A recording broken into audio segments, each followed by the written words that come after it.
Buenas tardes a todos. Bienvenidos a esta nueva sesión de nuestro espacio Horizontes de Bioética. Y para presentar a nuestro invitado de hoy, les voy a pasar con la secretaria del CENAVI, la doctora Marixa Padrón, quien va a hacer pues la presentación del ponente, como les decía. Adelante, Marixa. Bien, buenas tardes. Bienvenido, doctor Carlos Simón Bello.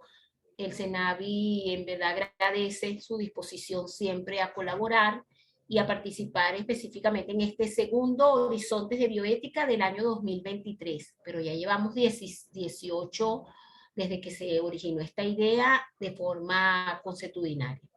Bueno, a la audiencia presentarles al doctor Carlos Simón Bello, abogado magna cum laude de nuestra universidad, especialista en ciencias penales y criminológicas, es doctor en Derecho, es profesor titular y dicta clases tanto en pregrado como en posgrado, y de las asignaturas Derecho Penal, Proceso Penal y Bioética Jurídica. De manera tal que es para nosotros un placer tenerlo. Él hoy nos va a disertar sobre bioética y derecho, distancias y cercanías. Nos gustó mucho ese título. Bueno, como dicen, el micrófono es suyo, doctor. Buenas tardes y bienvenido de nuevo. Bueno, buenas tardes. Muchísimas gracias por esta invitación para acompañarlos en la tarde de hoy sobre esta temática que hemos denominado bioética y derecho, distancias y cercanías. Nos disponemos a hacer una breve incursión. El tema es de por sí complejo para aproximarnos a qué tienen en común y qué tienen en diferencia tanto el derecho como la bioética. Me voy a permitir momentáneamente, porque veo que no corre la diapositiva, no sé si es que tenga que cerrar el video, creo que sí. ¿Pero? Exacto, sí. Pareciera que si coloco el video, pues como que no corren las diapositivas. Bueno, estas son las partes que van a constituir la exposición de esta tarde. Primero plantear el asunto, luego vamos a narrar muy brevemente un caso, luego entramos en una parte de definiciones, luego volvemos un poco a esto de distancias y cercanías y el encuentro, y luego volvemos sobre el caso, las conclusiones a las cuales llegó el tribunal que le tocó decidir el caso y las conclusiones. Esto a un modo simplemente de ejemplo de qué manera el derecho y la bioética se encuentran.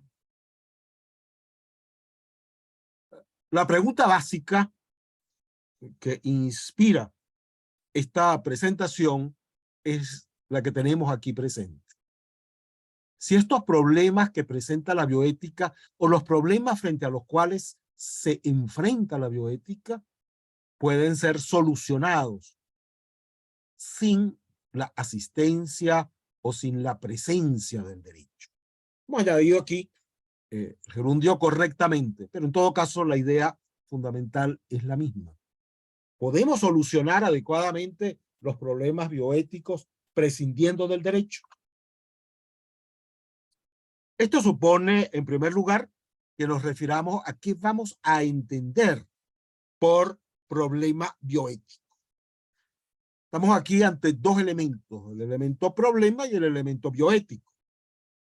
Si entendemos que problema es todo aquello que nos presenta, que representa un obstáculo, pero que a su vez ese obstáculo sea solucionable, tenemos las dos caras, las dos dimensiones de un problema: obstáculo y solución probable. Al menos tiene estas dos caras como mínimo. Ahora bien, al hablar de que tiene estas dos caras como mínimo, esto supone que para que estemos realmente frente a un problema, o tenemos elementos de tipo cognoscitivo, o problemas de tipo metodológico, o problemas de tipo fáctico, estrechamente conectados entre ellos. Cuando hablamos de lo cognoscitivo ante un problema, quiere decir que no disponemos del conocimiento necesario o adecuado para solucionar. Si hablamos del aspecto metodológico de un problema, nos estamos refiriendo a que no disponemos total o parcialmente de aquellos medios o de aquellos instrumentos que resulten adecuados para la solución del problema. Es decir, la dificultad ya no está en los conocimientos mismos, sino en los medios o vehículos para aplicar esos conocimientos.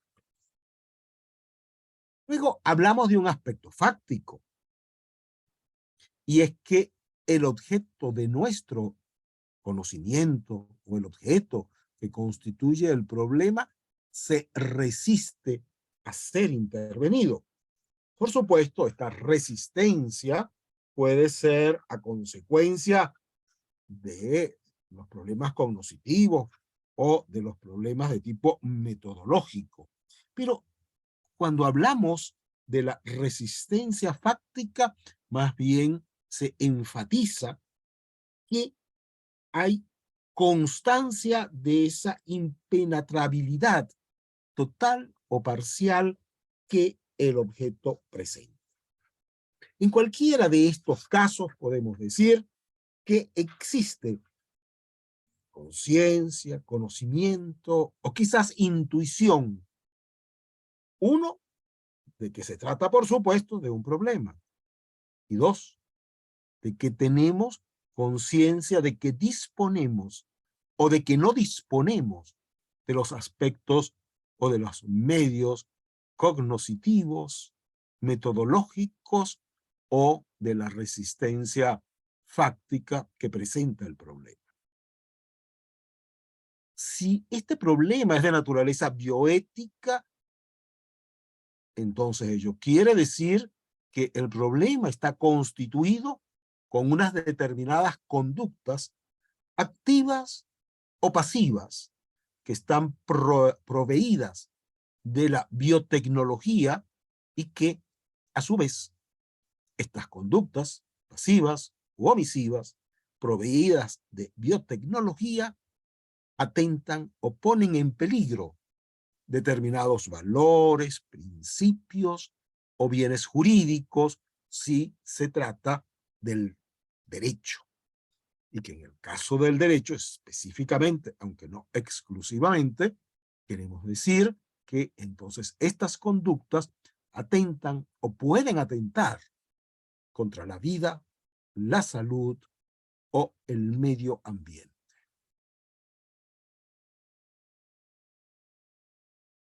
Ahora bien, ¿qué vamos a entender por solucionar y qué vamos a entender por correctamente? La solución de un problema no es otra cosa que la disolución de los elementos que constituyen el problema. En otras palabras, solucionar es, en primer lugar, explicar esos elementos conjunta o aisladamente y sustituirlos. ¿Sustituirlos por qué? Por otros términos. Esto no quiere decir de manera necesaria que la solución de un problema implica su desaparición. Lo que implica es que lo hemos colocado en otros términos que sustituyen lo que anteriormente era constitutivo del problema. En algunos casos, el problema se extingue o desaparece. En otros casos, el problema es redefinido o sustituido, que es lo que hace generalmente el derecho. Existe una falsa creencia de que los problemas a los cuales atiende el derecho, particularmente son problemas de tipo social, el derecho los soluciona. Eso es una falsa ilusión. O es una ilusión, si no queremos ser un poco redundantes. El problema subsiste porque los problemas a los que atiende el derecho son problemas fundamentalmente sociales, que se convierten en problemas jurídicos, pero la conflictividad social sobre la cual se construye el derecho va a subsistir. Ahora bien, ¿qué vamos a entender por una solución correcta? O que se haga correctamente. Bueno, no es otra cosa que resulte adecuado a los parámetros de la solución, que sea conforme a los fines, método y aplicación que sustituye el problema y que da lugar a un discurso sustitutivo. Bueno, dejando a un lado este aspecto, estos elementos que podemos considerar básicamente teóricos, entramos en el caso. Se trataba, esto no ocurrió en Venezuela, es un caso que ocurrió en Argentina, y está extraído de la obra que aparece aquí señalada. Se trató, no era un caso penal, era un caso por daños y perjuicios, un odontólogo, un hombre con una edad superior a los 70 años, se caracterizaba precisamente porque era renuente, era resistente a tratamientos y sobre todo aquellos tratamientos que eran de carácter traumático. Este señor pues presentó algunos problemas de salud. Los médicos ordenaron un examen de sangre y unos estudios humorales, pero no ordenaron hacer otros exámenes ni se realizaron con la debida periodicidad. Lo cierto fue que este paciente, bueno, luego desarrolló o ya tenía presente una neoplasia y él fallece en el curso del proceso, es lo que uno extrae de la narración. Y entonces quedaron pues los herederos al frente del proceso.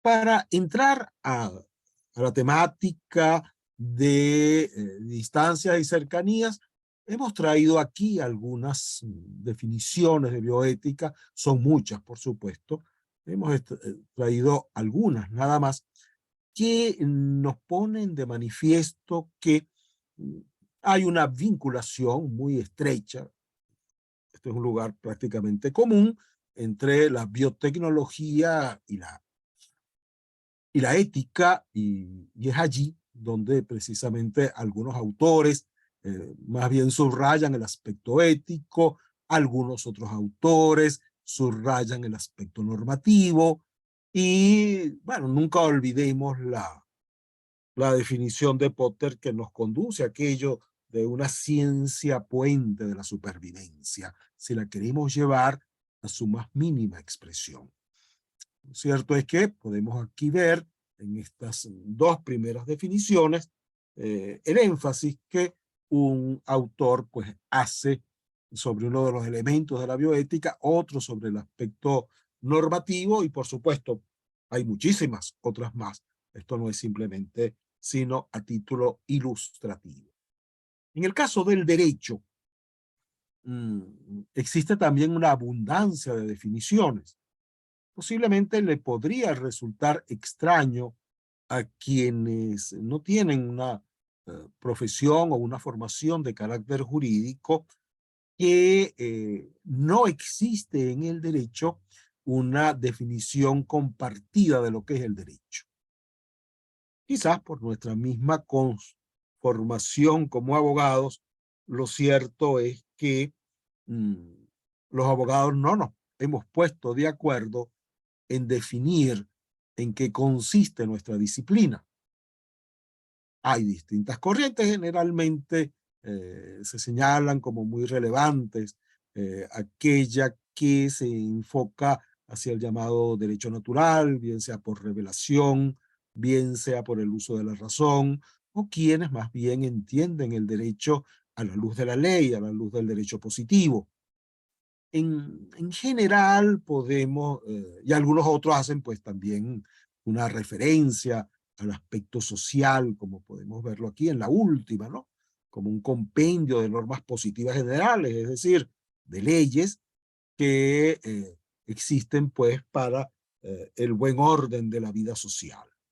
De tal manera que entendámoslos como un orden obligatorio, entendámoslos como un conjunto de condiciones, entendámoslos como un conjunto de actitudes y de costumbres dentro de una determinada sociedad. Lo cierto es que alrededor de todas las definiciones del derecho podríamos entrar a considerar que existen algunos rasgos sobre los cuales hay un acuerdo, por lo menos entre los principales exponentes de las definiciones del derecho. Un acuerdo en el sentido de que el derecho está para ordenar, para regular la convivencia en la sociedad, y que a su vez esa regulación que tiene el derecho sobre la convivencia social se caracteriza porque puede ser impuesto de modo coactivo. Es decir, el derecho se vale del poder del Estado para imponerse aún en contra de la voluntad de los destinatarios. Si vamos a hablar de las distancias, podríamos decir que en la bioética, y vamos aquí a tratar simplemente de señalar algunos rasgos, pueden agregarse otros evidentemente, pero que a mi modo de ver caracterizan de un modo muy especial al mundo bioético. Si decimos que entre sus objetivos, su objetivo fundamental está en humanizar la biotecnología. Evidentemente, el derecho no persigue humanizar la biotecnología. El derecho tampoco, en sentido estricto, persigue humanizar la sociedad. Hay un método propio, sobre todo en el ámbito de los comités, que es el deliberativo. Y existe un aspecto institucional, que es la existencia de los comités de bioética. En el derecho, encontramos como unos rasgos importantes que lo acercan a la bioética. Uno son los principios. Los principios jurídicos no son ajenos a los principios bioéticos. Expresiones tales como dignidad humana, justicia, autonomía de la voluntad, y si queremos uno más filosófico, libertad, son propios del discurso jurídico. Inclusive están consagrados algunos de ellos en textos constitucionales y que afloran también en materia de los derechos humanos. En cuanto a aquello sobre lo cual recae el derecho recae sobre interacciones sociales que tampoco son ajenas al mundo de la bioética. Esas interacciones suponen una intercomunicación entre distintos sujetos que pueden encontrarse en una situación de conflicto, o el derecho interviene para que esa relación entre esos sujetos, que ya preexiste y no necesariamente de un modo conflictivo, pueda objetivarse y regularse de un modo, digamos, más ordenado y más conocido para el resto de los ciudadanos. La bioética da lugar a decisiones. Se enfrenta a problemas y esos problemas ameritan, exigen, reclaman una solución. Y esa solución se expresa a través de decisiones. Bien sea que esas decisiones se expongan en los comités, bien sea que esas decisiones lleven al campo forense. Y el derecho también se culmina o se resuelve también en la emisión de unas decisiones, que es lo que comúnmente pues llamamos también las sentencias.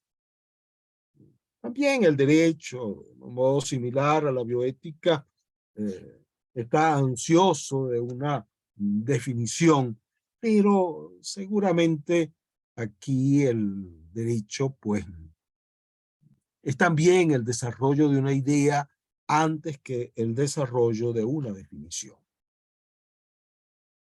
Lo cierto es que, dicho todo lo anterior, podemos entonces concluir que esa cercanía es posible y es necesaria entre la bioética y el derecho. Es verdad, como hemos visto anteriormente, que hay aspectos o elementos o fenómenos en los cuales hay distancias, pero también hemos visto que hay cercanías y que por lo tanto en el derecho o cuando la bioética lleva o se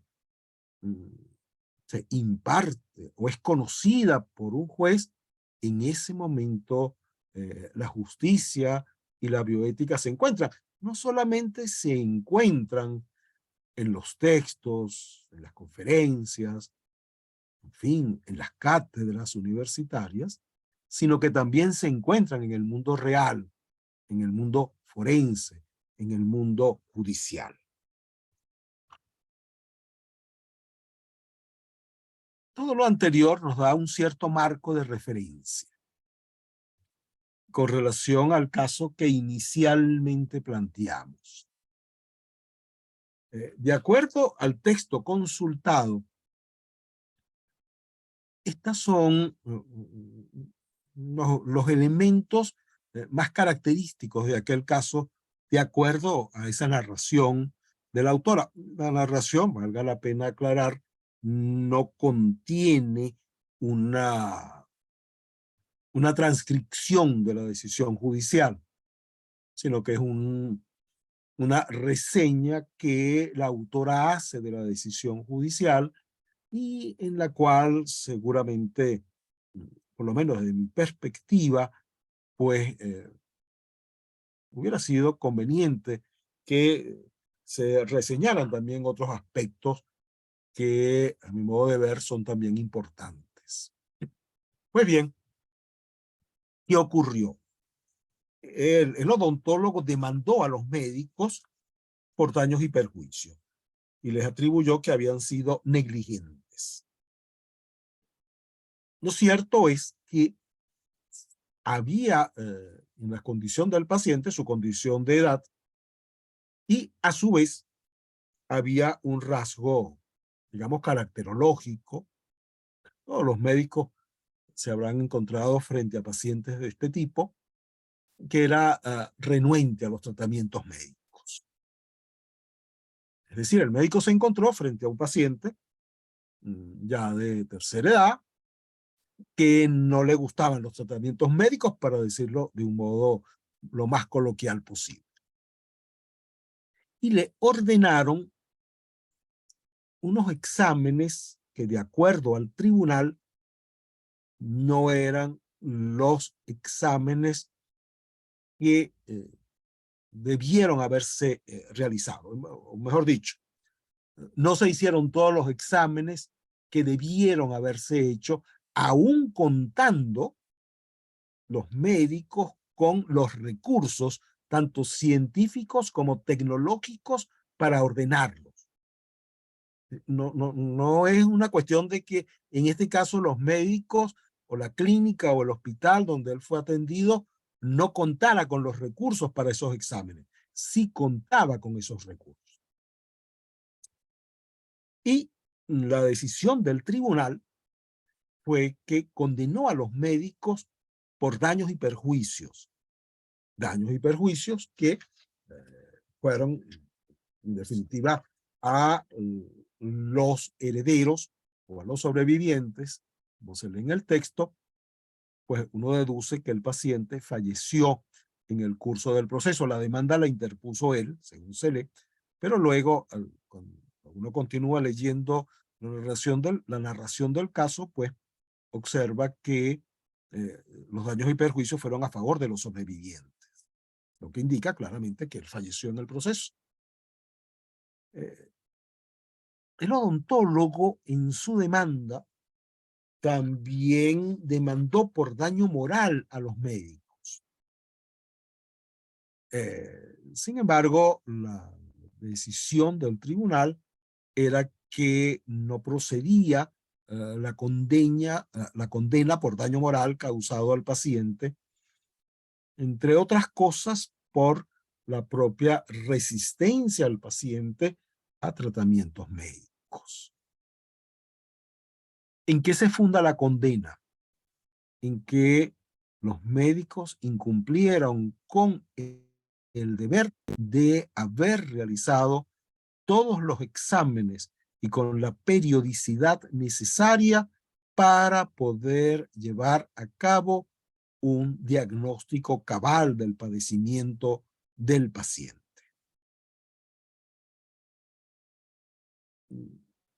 De acuerdo a mi percepción de la narración del caso, hay un elemento que esa narración no deja del todo aclarado y que yo creo que es importante para una mejor comprensión de ese caso y de otros que, por supuesto, que de manera similar se podrían presentar. Es un hecho establecido por la sentencia la resistencia del paciente a tratamiento. El otro hecho establecido por la sentencia es que los médicos contaban con los recursos necesarios para ordenar los exámenes que no ordenaron. Vemos aquí un caso claro en el cual seguramente ocurrió, si no un conflicto, por lo menos un desencuentro entre el médico o los médicos y su paciente. ¿Hasta qué punto la resistencia del paciente determinó la conducta omisiva de los médicos? ¿Hasta qué punto los médicos podrían o haberse separado del tratamiento o haber de un modo insistido o doblegado la resistencia del paciente para la realización de esos exámenes? Si bien es cierto que la sentencia no da cuenta clara de cómo transcurrió la relación médico-paciente, uno infiere que los médicos efectivamente, al margen de esa resistencia, no hicieron todo lo que estaba a su alcance. Esto, en definitiva, ¿a qué nos lleva? Nos lleva a que ya en el campo propiamente de la bioética, en el campo clínico o en el campo médico, es uno de los campos y de los más importantes que tiene la bioética,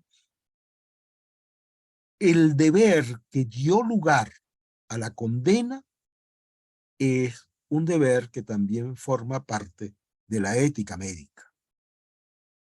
Vemos así cómo un principio fundamental que dio sustento a la condena del médico era, en última instancia, un principio de carácter ético, o si ustedes prefieren, bioético.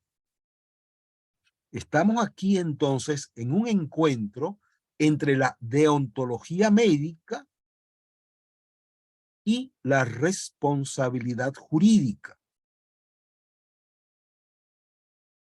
El deber médico se transforma en un deber de naturaleza jurídica.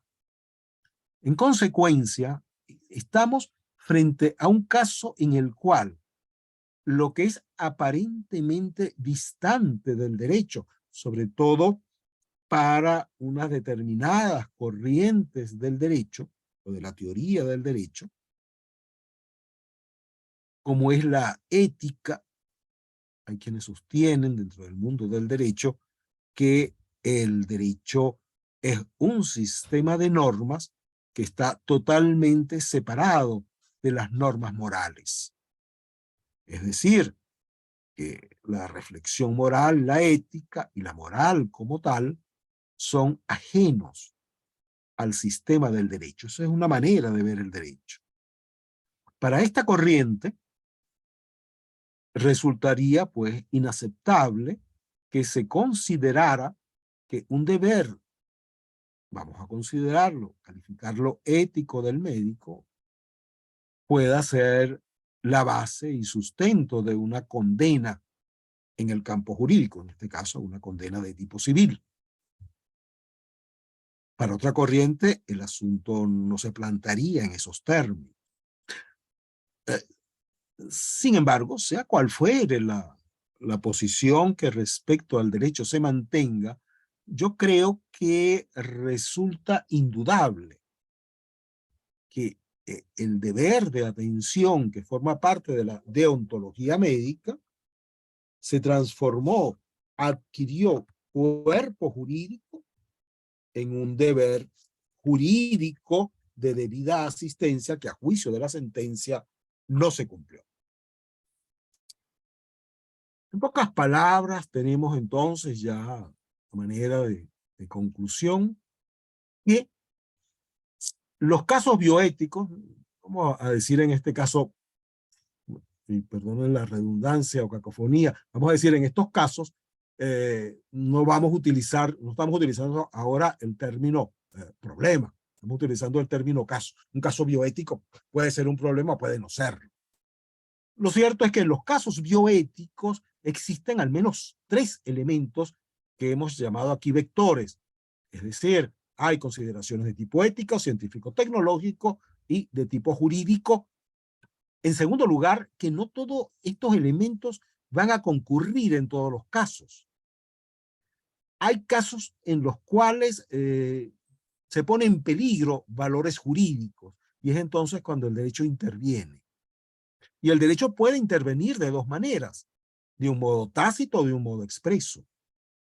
De un modo tácito cuando se fundamenta en valores que son jurídicamente relevantes y expresamente cuando hay una decisión, aquí hemos llamado preforense o forense, que invoca esos valores jurídicos. Llamamos decisión preforense la que se toma, la que se dicta fundamentalmente en los comités, bien sean comités hospitalarios, bien sean comités nacionales, en aquellos casos que existan.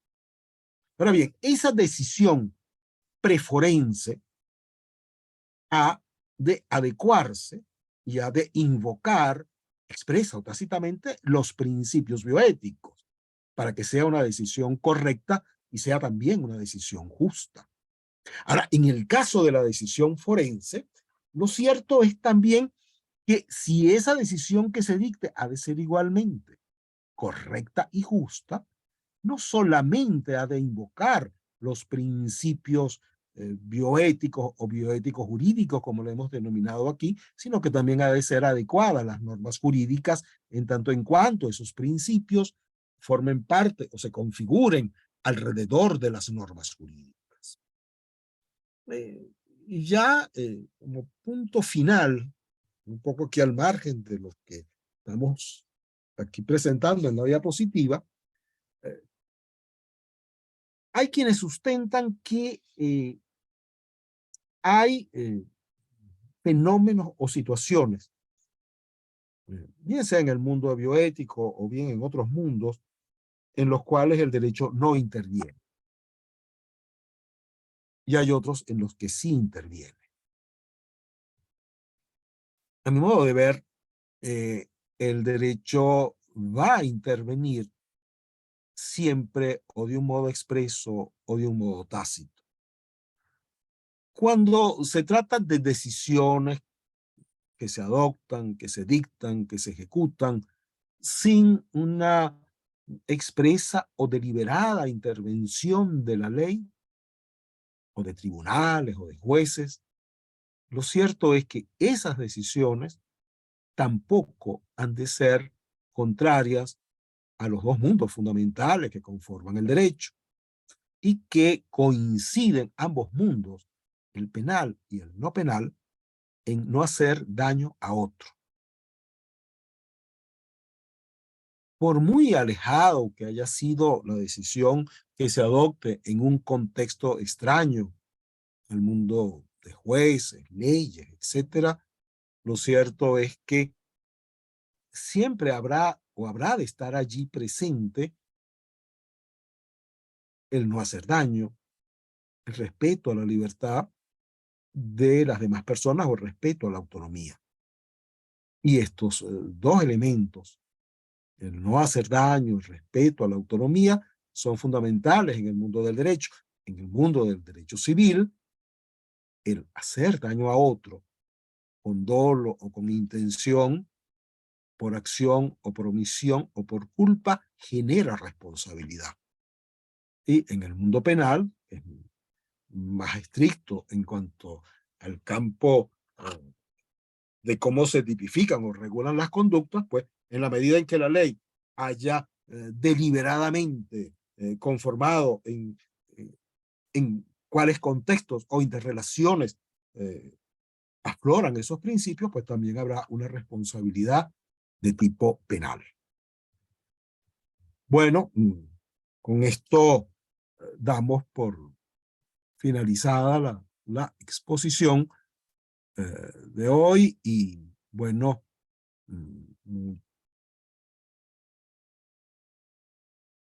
muchísimas gracias entonces por su exposición, por su presencia y su asistencia en esta tarde.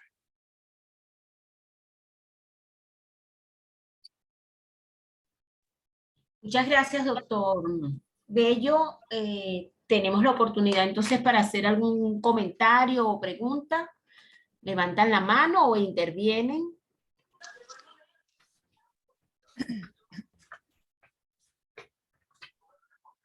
Doctora Isis. Hola, buenas tardes, ¿cómo están? Buenas Tengo tardes. mucho gusto en saludarlo y en agradecerle, por supuesto, su atención a nuestra muchísimas gracias a solicitud. ustedes. Y no, de ninguna manera, verdaderamente que yo creo que sigue siendo indispensable esa relación entre la bioética y el derecho. Y bueno, necesitamos esas personas que están interesadas en la bioética y que funcionan en el campo del derecho para compartir y para que nos ayuden también en las situaciones. Muchísimas gracias por eso. Siempre que podamos, con muchísimo gusto. Gladys, veo que levantó la mano. Gladys. Sí, levanté la mano. Sí, bueno, primero que nada, pues muy interesante la conferencia del doctor Carlos Simón. Y fíjense cómo ahí el poner un caso ilustrativo siempre despierta mucho, digamos, tanto el interés como la posibilidad digamos, de dialogar y de debatir en estos temas. Entonces, como la deliberación es muy importante en la solución de los problemas, yo quería plantearlo, el doctor hizo un planteamiento muy jurídico del caso que presentó, pero yo quería verlo desde el otro ángulo, que es el ángulo de la bioética.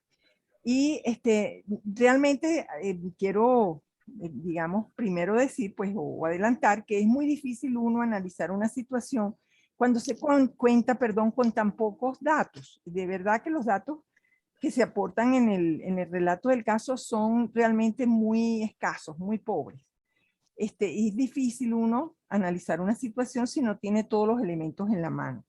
Pero con lo que tenemos, digamos, en el relato del caso, yo le voy a dar, digamos, o como decía, otra visión.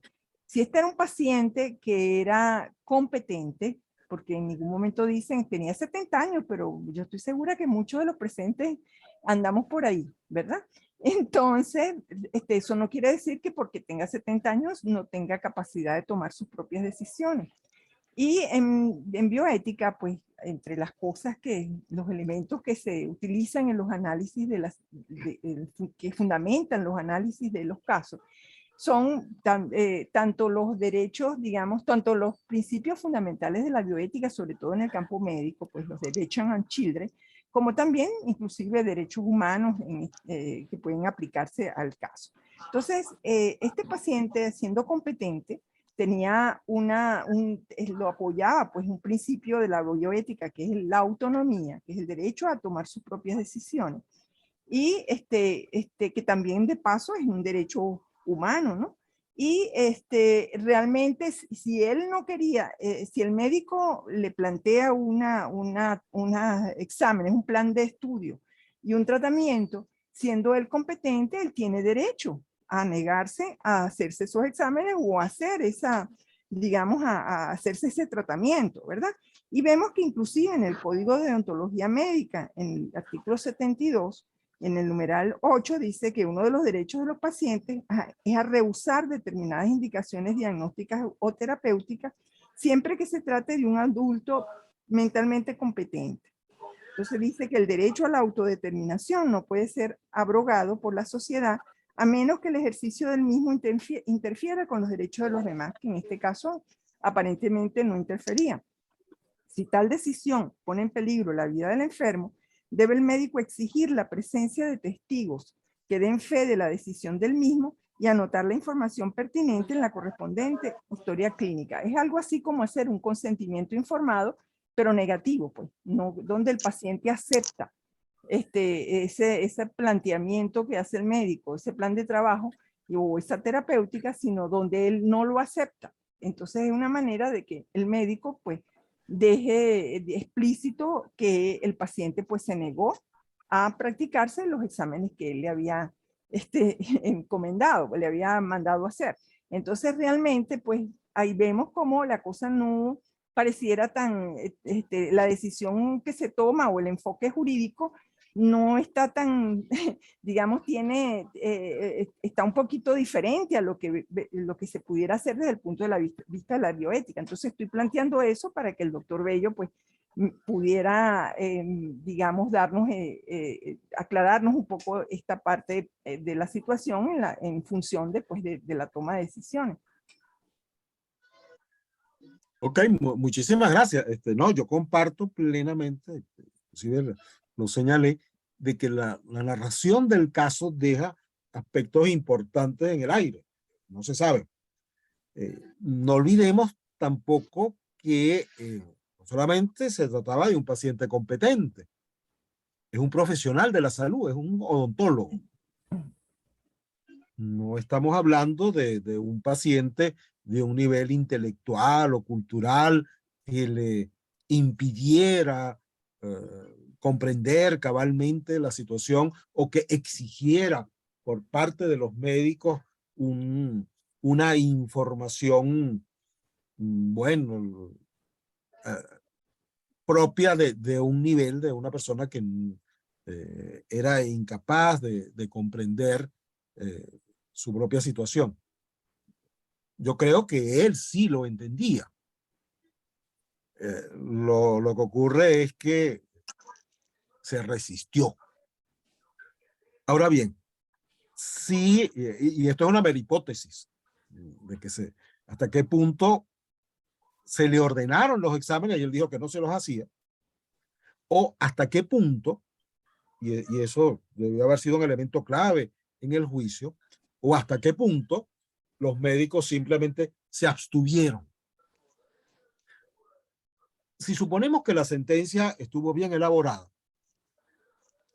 y que por que eso fue un elemento a considerar por la autora del libro para recogerlo, debemos pensar que si estuvo bien elaborada, bien motivada, el dato de la resistencia del paciente a tratamientos y sobre todo a tratamientos que fuesen invasivos, y en el caso de un examen es simplemente del plan de diagnóstico, no es el tratamiento en sí. Pareciera que uno pudiera entonces decir, bueno, si esta sentencia estuvo bien motivada, quiere decir que esta resistencia del paciente es un dato incidental, pero que no fue decisivo para la omisión de los exámenes. Si estuviésemos hablando de una intervención quirúrgica, si estuviésemos hablando de un tratamiento, allí tendría más sentido lo que la autora introduce de que era resistente. Me atrevo a pensar entonces que si bien habían esas características del paciente, allí los médicos, pudiendo haber ordenado otros exámenes y haberlos hecho con periodicidad, no lo hicieron. De otra manera, si hubo resistencia al paciente para que se le realizaran unos exámenes que los médicos le habían ordenado, pues los médicos no son responsables. Mire, yo como médico ordeno o considero que te debes hacer estos exámenes. No. Yo como paciente competente, doctor, no me hago esos exámenes. Bueno, arrastre usted las consecuencias de su resistencia. Ahora, si usted muere porque avance la enfermedad o va a sufrir porque avance la enfermedad, no me endilgue esa responsabilidad a mí como médico. Yo le estoy recomendando cuáles son los exámenes que usted se debe hacer para obtener un debido diagnóstico y luego proceder al tratamiento respectivo. Ahora, si usted no se quiere hacer los exámenes, yo no lo puedo obligar.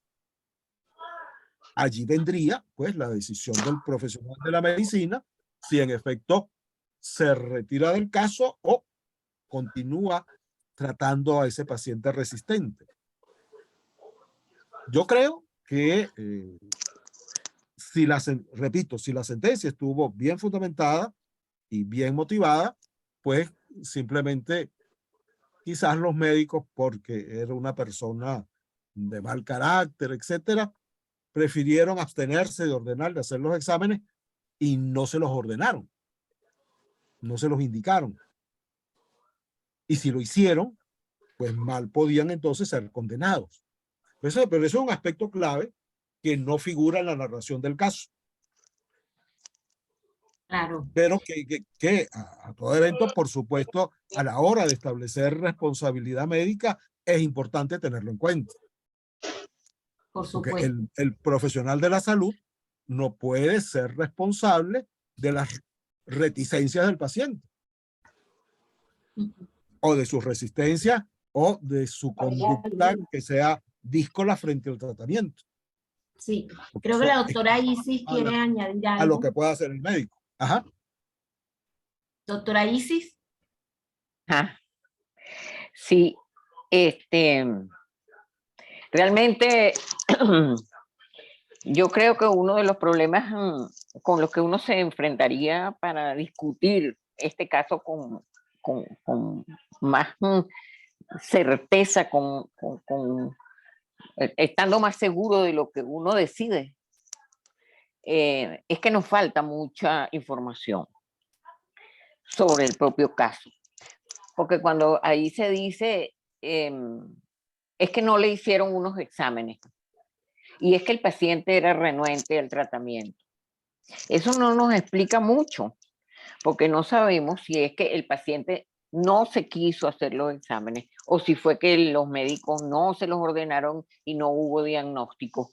Y no se sabe si efectivamente hubo algún diagnóstico correcto y el paciente no se tomó la medicación, o si el diagnóstico fue incorrecto porque los exámenes no se lo habían hecho. De manera que hay una serie de aspectos en la descripción del caso y yo creo que es importante que nosotros estemos conscientes que justamente para la discusión de esos casos a veces ocurren así. Y esa es toda la información de la que se dispone y con eso se tiene que trabajar. Pero en la medida de las posibilidades, tratar de complementar esa información, de buscar absolutamente todo la mayor cantidad de detalles y de información que se requiera para poder tomar las decisiones con la mayor justicia. Es lo que yo pienso. No, en efecto, coincidimos totalmente. Lo que pasa es que siempre en las narraciones de los casos, como bien anota la profesora Landaet, dejan aspectos que no tocan y que son importantes. Pues tienen el sesgo del narrador. Y la única forma de tener una información lo más fidedigna posible sería tener toda la sentencia, ¿no? Pero eso no, la mayoría de las veces no es posible. E inclusive, aún teniendo toda la sentencia, puede ser que la sentencia omita elementos que ocurrieron en el proceso y que no los inserta en su narración.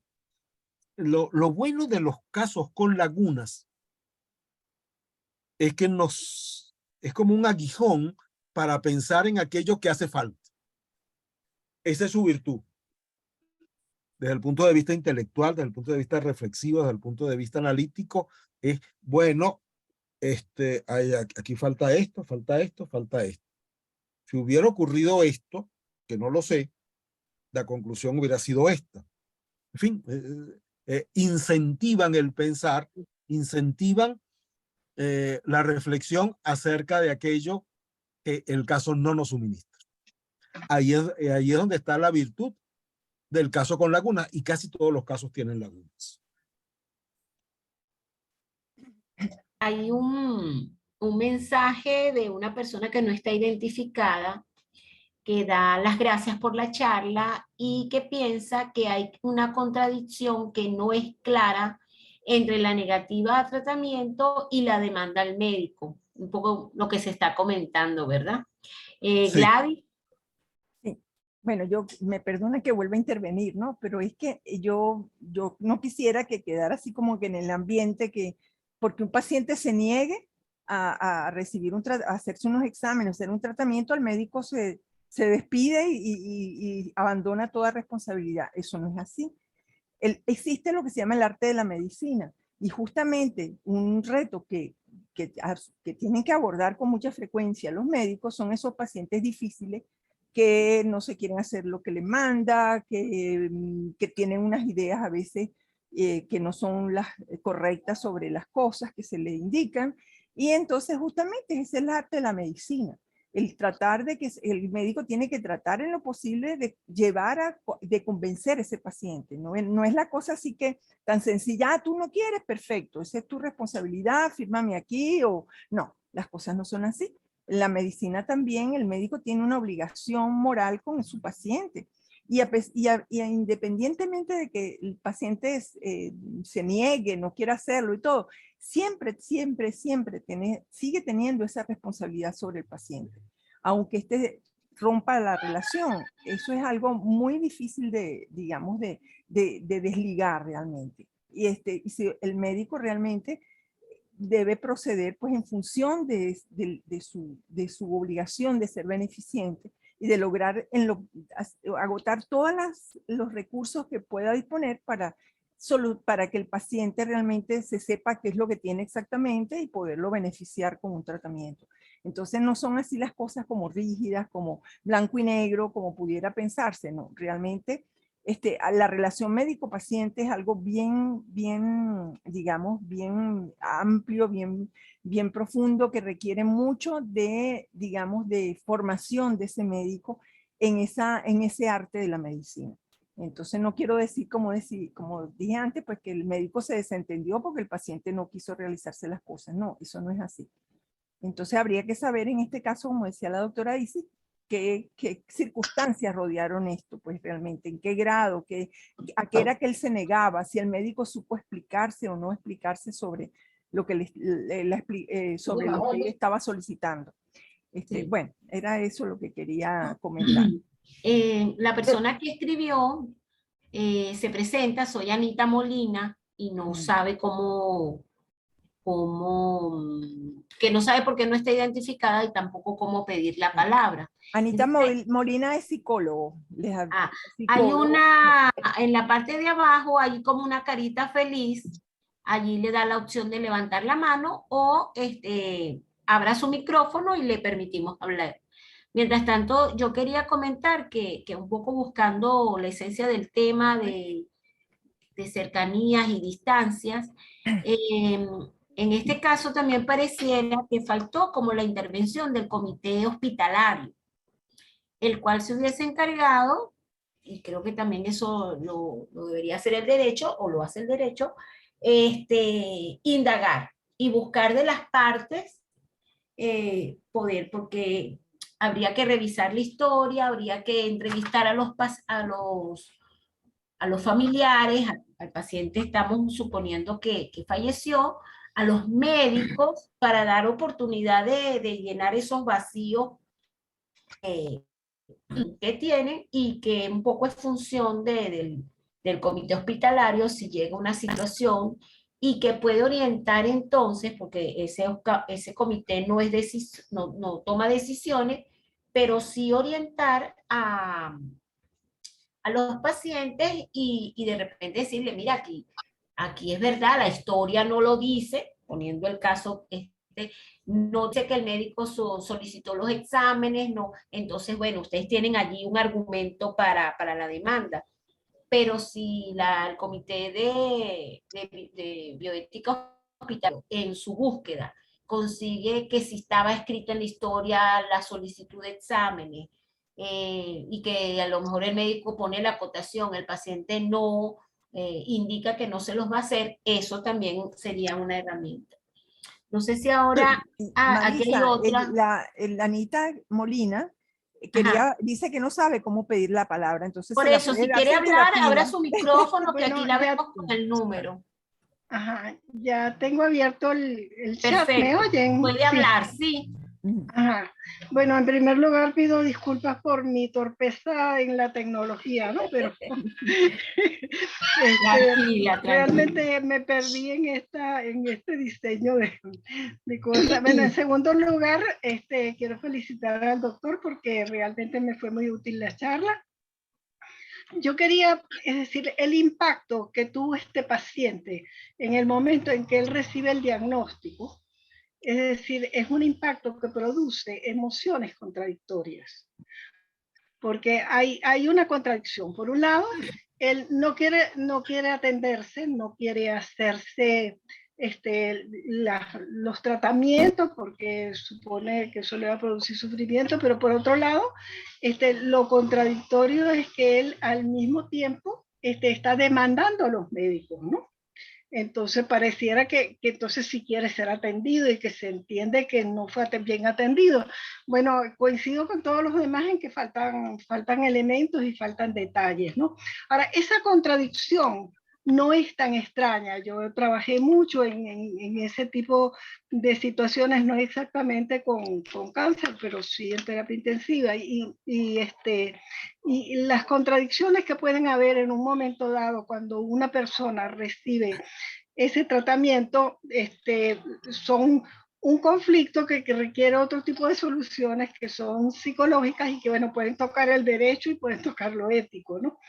Pero a veces lo que sucede es que eso da muchísima rabia. Y eso es una de las cosas que siempre yo le he dicho a los médicos que tienen que cuidarse de eso, ¿no? Produce mucha rabia el bueno, ¿por qué a mí? ¿Por qué yo tengo este diagnóstico tan terrible, ¿no? Y como el momento de rabia hay que esperarlo, pero el momento de rabia en algún momento puede dirigirse contra el médico y es cuando puede aparecer la demanda, ¿no? Bueno, eso era lo que yo quería agregar como comentario. Muchísimas gracias. Hay un Gracias. mensaje también escrito, es Mónica Rodríguez, una estudiante de la maestría, que dice: buenas tardes, muchas gracias, profesor. Pienso que es importante aclarar lo que se menciona en el caso como resistencia al tratamiento, porque también pudiera tratarse de que el tratamiento no tuvo el efecto deseado. Es decir, me queda la duda en relación con el mismo. Por favor, ¿puede apagar la cámara? Hola. No sé quién es. ¿Puede apagar la cámara, por favor? ¿O quiere participar? es que tampoco tiene nombre. Hola, buenas tardes. ¿Quería participar? Galaxy A10. Bueno, continúo aquí, perdón. Es decir, me queda la duda en relación con el término resistencia al tratamiento, porque ciertamente hay una contradicción entre la decisión que el paciente tomó o se asume que tomó y luego decidirse por la demanda. Eso es lo que dice Mónica Rodríguez. Sí, lo cierto es que se desprende de esa narración que no hubo el diagnóstico de neoplasia. No lo hubo porque no se detectó. Y en definitiva, lo que el médico, lo que el odontólogo le va a reclamar a los médicos es, mire, ustedes no me ordenaron hacer todos los exámenes que hubieran conducido a un diagnóstico de la enfermedad que estoy padeciendo.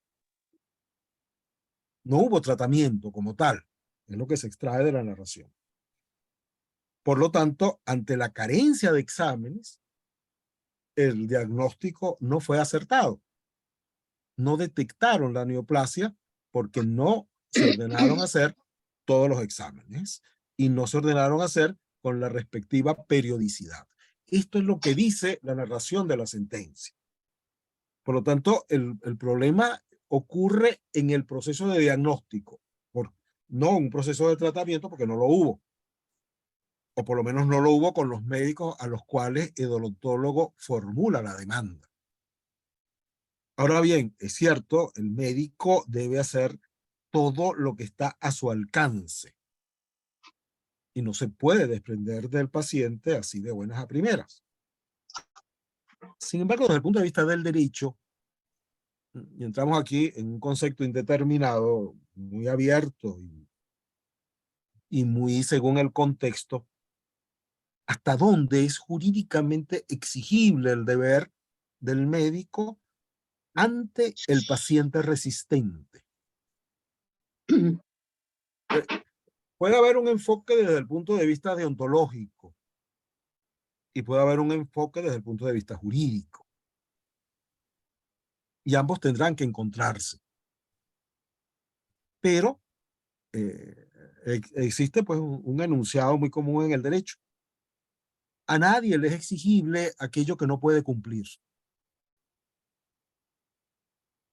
Entonces, a la hora de un paciente resistente, pues, obviamente, el médico debe agotar sus medios, su poder de convicción, de persuasión, o de ofrecer aquellas alternativas que quizás no sea la óptima, pero que sea más cónsono con las condiciones y las exigencias del paciente. Pero nos podemos encontrar con situaciones grises, con situaciones más ambiguas, en las cuales el juez tendrá que formularse la gran interrogante y tendrá que responderla. ¿Hasta dónde llega ese deber?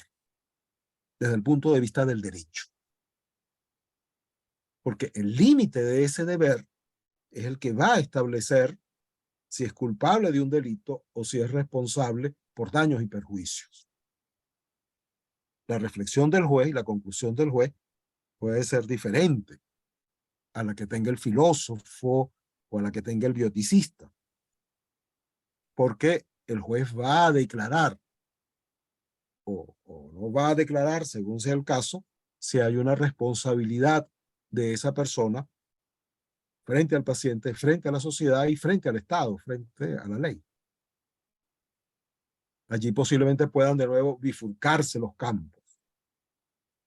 Pero para el juez siempre va a ser, y tanto para el juez civil como para el juez penal, un principio fundamental de que a nadie le puede exigir lo inexigible. Lo inexigible para esa persona en el caso concreto en el cual se encontraba. ¿Y Pero, algún bueno, otro, perdón, algún otro comentario?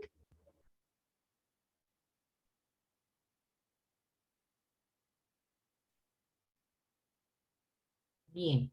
Le preguntaba a la persona que está identificada como Galaxy A10 si tenía alguna pregunta, que varias veces le he visto como en movimiento. Perdón. Marixa, quizás Ajá. quería o sea, no es ninguna cosa, digamos, nueva que quiera decir, sino que pienso que fíjense cómo se ha dado en la dinámica de esta, de esta parte de la reunión, pues después de la exposición de este análisis del caso que expuso el doctor, como que se ha dado pues esa deliberación de una situación desde diferentes puntos de vista, porque fíjense que hemos visto la parte legal, que es la inicial, pues porque se plantea una demanda contra un médico, ¿verdad? Y hemos visto que en la participación, las participaciones que se han ido dando, pues se han visto elementos que se deben de tomar en cuenta cada vez que uno analiza una situación de este tipo. Entonces vemos, por ejemplo, que por un lado se ve que cómo la normativa bioética, en este caso, que es lo que dice, se ha visto lo que dice el Código Deontológico Médico, se ha visto la situación psicológica del paciente, que la planteó la psicóloga, ¿verdad? Que muchas veces un paciente está tan asustado cuando tiene una sospecha de una enfermedad que obviamente reacciona de maneras que no son las lógicas, pues. Entonces puede estar buscando atención, negándose a lo que le mandan para la atención y después terminar exculpando pues al médico de todo lo malo que le pasó. Entonces vemos, cada uno de nosotros ha ido como que aportando elementos que deben siempre estar presentes cuando uno analiza entonces situaciones de este tipo. Pues quería solamente llamar la atención porque esto justamente lo que se hace normalmente en bioética, que es que se mira el problema y se va analizando desde diferentes ángulos. Sí. Así es. Sí, sí, casualmente es lo enriquecedor.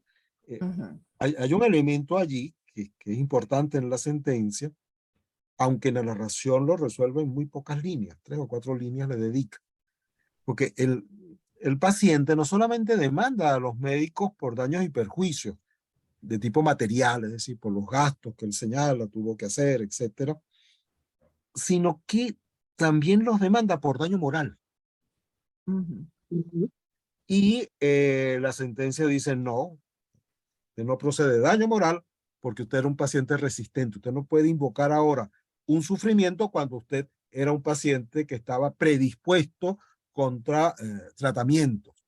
Claro, aquí surge una cuestión importante que la narración no resuelve. Sí, usted era resistente a los tratamientos, pero aquí no estamos en temas de tratamiento, estamos en temas de diagnóstico y de exámenes.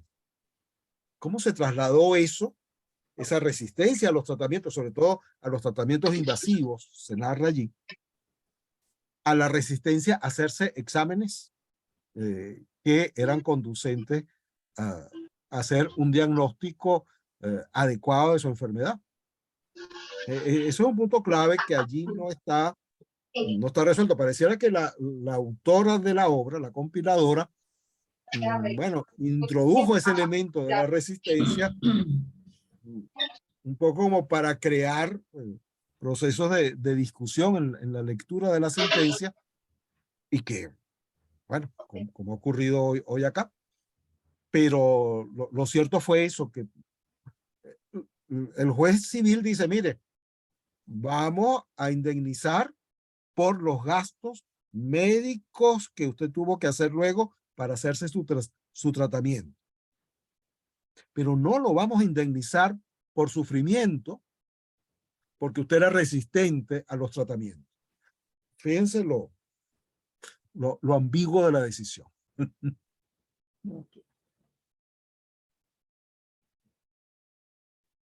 Si usted se resistió, pues mal puede decir que se le causó intencionalmente un daño moral. No, usted quiso sufrir, bueno, acepte sus consecuencias. Quería comentar, hay un comentario en el chat de Nora Rubí Leandro, que nos sirve un poco como de cierre. Dice, buenas tardes, un breve comentario en la relación entre el derecho y la bioética es el análisis de este caso médico. Nos lleva a la conclusión de que es imprescindible una adecuada construcción de todos los factores que intervienen, los médicos, los psicólogos, legales, existen, eviten realizar una condena. Dice, gracias, Nora Rubí. Y la Rita Dino, también estudiante de la maestría, dice, gracias al doctor Bello, observo en principio una conexión práctica, es decir, el derecho opera como un límite para la bioética y una conexión interpretativa en cuanto a la necesidad de solucionar los inconvenientes propios del derecho. Ciertamente es así.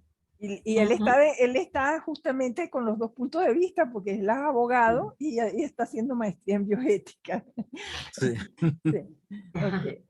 Quedó muy bien para el cierre, Marixa, las dos comentarios. Las dos comentarios, sí, Sí, señor. sí, sí. Están muy buenos y recopila pues todo lo que se ha comentado en la tarde de hoy. Yo creo que, bueno, nos queda reiterar el agradecimiento al doctor Carlos Bello por su participación, por este enlace que tenemos desde hace ya unos cuantos años con su grupo, con sus jornadas que cada vez están más impregnadas de bioética y nos encanta siempre estar allí presentes de alguna forma.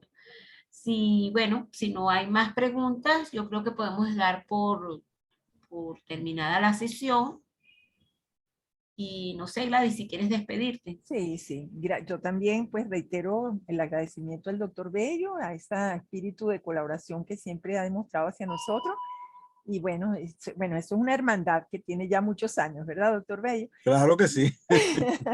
Y también pues agradezco a todos los que han asistido a nuestros Horizontes de Bioética y obviamente, y les decimos pues, ustedes también están pueden invitar a alguna persona que esté interesada en los temas que nosotros tocamos en estos horizontes. Son los primeros viernes de cada mes a las 5:30.